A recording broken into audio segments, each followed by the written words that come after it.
नमः भगवते वासुदेवाय नमः। आज हम कार्तिक महात्म्य का 24वां अध्याय पढ़ेंगे। लिखवाओं से निज दया से सुंदर भाव बताकर कार्तिक मास 24वां अध्याय सुनो सुधाकर। राजा पृथु बोले, हे मुनि श्रेष्ठ, आपने तुलसी के इतिहास, व्रत, महात्म्यों के विषय में कहा। अब आप कृपा कर मुझे यह बताइए कि कार्तिक मास में क्या और भी देवताओं का पूजन होता है, ये भी विस्तार पूर्वक बताइए। नारद जी बोले, पूर्व काल की बातें। सहा पर्वत पर करविकर में धर्मदत्त नामक विख्यात कोई धर्मज्ञ ब्राह्मण रहते थे। एक दिन कार्तिक मास में भगवान विष्णु के समीप जागरण करने के लिए वे भगवान के मंदिर की ओर चले। उस समय एक पहर रात बाकी थी। भगवान की पूजन की सामग्री साथ लिए जाते हुए ब्राह्मण ने मार्ग में देखा कि एक भयंकर राक्षसी आ रही है। उसका शरीर नंगा और मांस रहित है। उसके बड़े बड़े दांत, लपकती हुई जीभ और लाल नेत्र देखकर ब्राह्मण भय से थर्रा उठे। उनका सारा शरीर कांपने लगा। उन्होंने साहस करके पूजा की सामग्री तथा जल से ही उस राक्षसी के ऊपर प्रहार किया। उन्होंने हरि नाम का स्मरण करके तुलसी दल मिश्रित जल से उसको मारा था, इसीलिए उसका सारा पातक नष्ट हो गया। अब उसे अपने पूर्व जन्म के कर्मों के परिणाम स्वरूप प्राप्त हुई दुर्दशा का स्मरण हो गया। उसने ब्राह्मण को दंडवत प्रणाम करके इस प्रकार कहा, ब्राह्मण, मैं पूर्व जन्म के कर्म के फल से इस दशा को पहुंची हूँ। अब मुझे किस प्रकार अमर गति प्राप्त होगी, उत्तम गति प्राप्त होगी। धर्मदत्त ने उसे इस प्रकार प्रणाम करते देखकर आश्चर्यचकित होते हुए पूछा, किस कर्म के फल से तुम इस दशा को पहुंची हो? कहाँ की रहने वाली हो? तुम्हारा नाम क्या है और आचार व्यवहार कैसा है? ये सारी बातें मुझे बताओ। उस राक्षसी का नाम कलहा था। कलहा बोली, ब्राह्मण, मेरे पूर्व जन्म की बात है। सौराष्ट्र नगर में भिक्षु नामक एक ब्राह्मण रहते थे। मैं उनकी पत्नी थी। मेरा नाम कलहा था और मेरे बड़े क्रूर स्वभाव की स्त्री थी। मैंने वचन से भी कभी अपने पति का भला नहीं किया। उन्हें कभी मीठा भोजन नहीं परोसा। सदा अपने स्वामी को धोखा ही देती रही। मुझे कलह विशेष प्रिय था, इसीलिए मेरे पति का मन मुझसे सदा उद्विग्न रहा करता था। अंततोगस्ता रहने दूसरी स्त्री से विवाह करने का निश्चय कर लिया। तब मैंने विष खाकर अपने प्राण त्याग दिए। फिर यमराज के दूत आए और मुझे बांधकर पीटते हुए यमलोक में ले गए। वहां यमराज ने मुझे देखकर चित्रगुप्त से पूछा, चित्रगुप्त, देखो तो सही, इसने ऐसा कैसा कर्म किया है? जैसा इसका कर्म हो उसको अनुसार यह शुभ या अशुभ प्राप्त करे। चित्रगुप्त ने कहा, इसका किया हुआ कोई भी शुभ कर्म नहीं है। ये स्वयं मिठाइयाँ उड़ाती थी और अपने स्वामी को उसमें से कुछ भी नहीं देती थी। इसने सदा अपने स्वामी से द्वेष किया है, इसीलिए यह चमगादुरी होकर रहे तथा सदा कलह में ही इसकी प्रवृत्ति रही है। इसीलिए यह विष्ठा भोजी सुकरी की योनि में रहे। जिस बर्तन में भोजन बनाया जाता है उसी में यह सदा अकेली खाया करती थी। अतः उसके दोषों से यह अपनी ही संतान का भ्राण करने वाली बिल्ली हो। इससे अपने पति को निमित्त बनाकर आत्मघात किया है।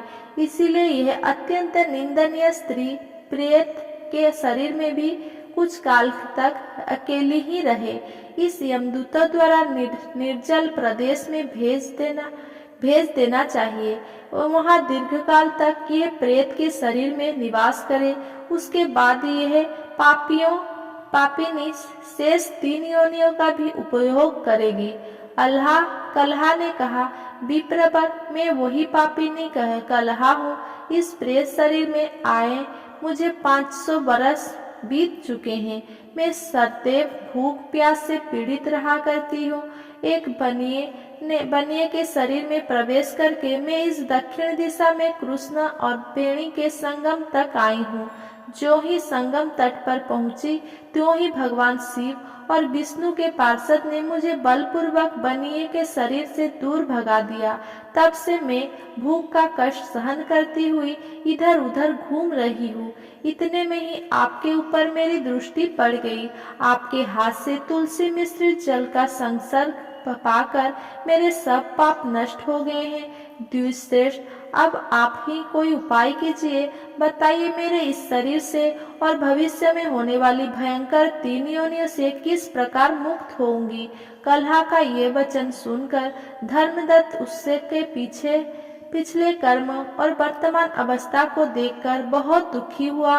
फिर उसने बहुत सोच विचार करने के बाद कहा, तीर्थ में दान और व्रत आदि सत्कर्म करने से मनुष्य के पाप नष्ट हो जाते हैं, लेकिन तू तो प्रेत के शरीर में है, अतः उन कर्मों को करने का अधिकार नहीं है। इसीलिए मैंने जन्म से लेकर अब तक जो कार्तिक का व्रत किया है, उसका पुण्य भाग मैं देता हूँ। उसी से सद्गति को प्राप्त हो जा। इस प्रकार डॉक्टर धर्मदत्त ने द्वादशाक्षर मंत्र का श्रवण करते हुए तुलसी मिश्रित जल से जो ही उनका अभिषेक किया था, तभी उन्होंने प्रेत योनि से मुक्ति प्राप्त की थी। तदनंतर उन्होंने भूमि पर दंड की भांति ब्राह्मण देवता की पूजा की और हस्तित अस्त्र से गदगद वाणी में कहा, हे द्विजश्रेष्ठ, आपके प्रसाद से आज मैं इस नरक से बाहर पुष्ट मैं तो पाप के समुद्र में डूब रही थी और आप मेरे लिए नाव के समान हो गए। वो इस प्रकार ब्राह्मण से कह रही थी कि आकाश से एक दिव्य विमान उतरता हुआ दिखाई दिया। वो अत्यंत प्रकाशमान एवं विष्णु रूप धारियों से युक्त था। धर्मदत्त ने बड़े आश्चर्य के साथ उस विमान को देखा और विष्णु रूपधारी कलाकारों को देखकर साष्टांग प्रणाम किया। पुण्यशील और सुशील ने प्रार्थना करने वाले ब्राह्मणों को बुलाया और उसके प्रचारक से कहा, हे द्विजश्रेष्ठ, सारभूत साधुवाद है, क्योंकि सदैव तुम भगवान विष्णु के भजन में तत्पर रहते हो, दिनों पर दया करते हो, सर्वज्ञ हो तथा भगवान विष्णु के व्रत का पालन करते हो। बचपन से लेकर अब तक जो कार्तिक व्रत का अनुष्ठान किया गया है, उसके अंतिम भाग का दान से श्राद्ध दुना पुण्य प्राप्त हुआ है और सैकड़ों जन्मों के पाप नष्ट हो गए हैं। अब ये वैकुंठ धाम में ले जा रही है। तुम भी इस जन्म के अंत में अपने दोनों साथियों के साथ भगवान विष्णु के वैकुंठ धाम में विश्राम और मुक्ति प्राप्त करोगे। धर्मदत्त एक समान भक्ति अयोग्य भगवान विष्णु के पुजारी है। वे अन्य और कृतकृत्य है। इस दुनिया में एक किशोर का जन्म सफल है। भगवान विष्णु देहधारी साज सज्जा करने पर क्या नहीं देते हैं। उन्होंने पूर्व काल में उत्तानपाद के पुत्र ध्रुवपद की स्थापना की थी। उनकी वैशीकरण का स्मरण करने से समस्त जीव सद्गति प्राप्त होती है।